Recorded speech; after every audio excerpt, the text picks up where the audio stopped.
Wonder Horse, the true story of the world's smartest horse.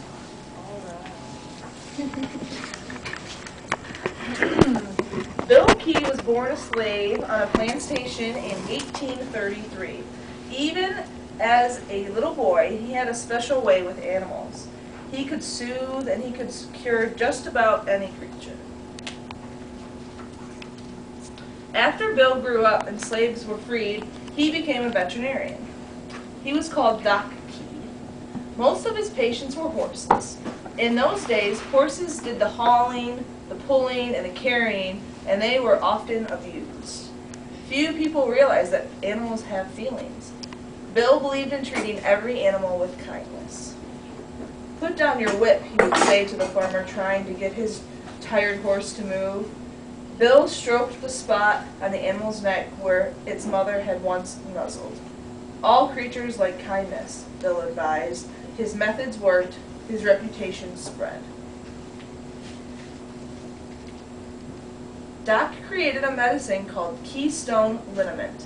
It worked on colic, lameness, cramps, and headache in both humans and animals.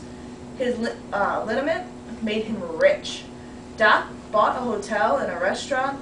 After he bought a racetrack, he wanted to own the fastest horse in the country. One day, he heard that a circus was selling its animals. Doc went to see if a racer was among them. He noticed a beautiful mare with a distinctive profile. An Arabian, Doc thought.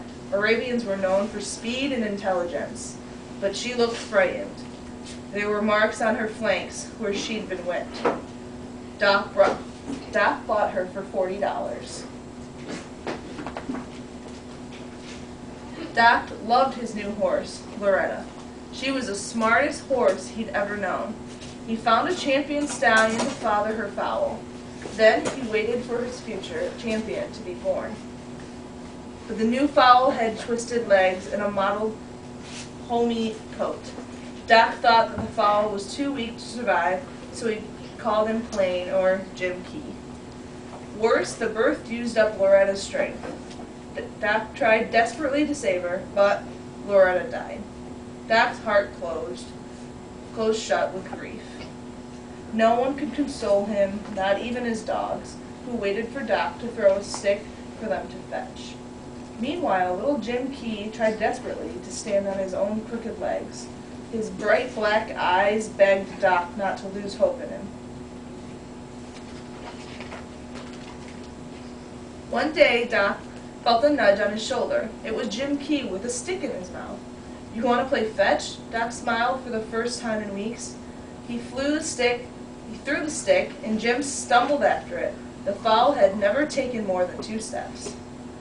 Jim picked up the stick and tottered back. He trotted a few feet. Offering the stick, he spread his lips in a grin. "You're trying to cheer me up, aren't you?" Doc asked.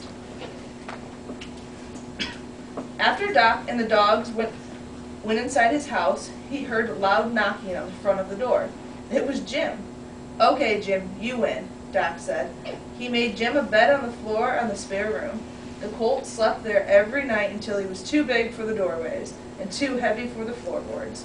Then Doc took his own bed out to the barn. Almost everything Doc did, Jim tried to do too. Jim figured out how to unlock the padlock gate. He opened the drawer where the doctor kept apples, ate them all, and then shut the drawer. When Doc laughed at his antics, Jim seemed to laugh too. "I wonder what else you could learn," Doc said. Jim lifted his chin as if he were saying, "Try me." Doc decided to take time off from selling liniment. Doc taught Jim one lesson at a time, repeating it and rewarding Jim with apples or sugar. First, Doc wrote the letter A on a card. He said "A" aloud and then put the card in Jim's lips, held them shut, and patted his head. It took many months, but Doc never lost patience. Finally, the doc asked Jim to fetch the A, and Jim did it. They proceeded to B, then to C, until Jim knew the whole alphabet. In the following years, Jim learned to count and to pick out the primary colors. One day, watching Jim add and subtract, Doc cried, "Jim, we should go on the road." People will be amazed about how much you know. They will see that animals have feelings and it's wrong to make them suffer.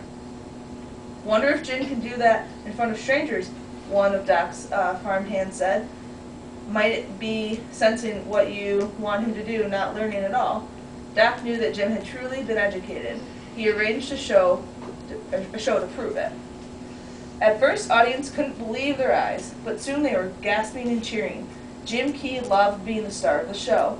The bigger the audience, the more he hammed it up. Jim spelled, made change from a cash register, danced to music, and bowed to ladies in the audience, flicking his tail and grinning.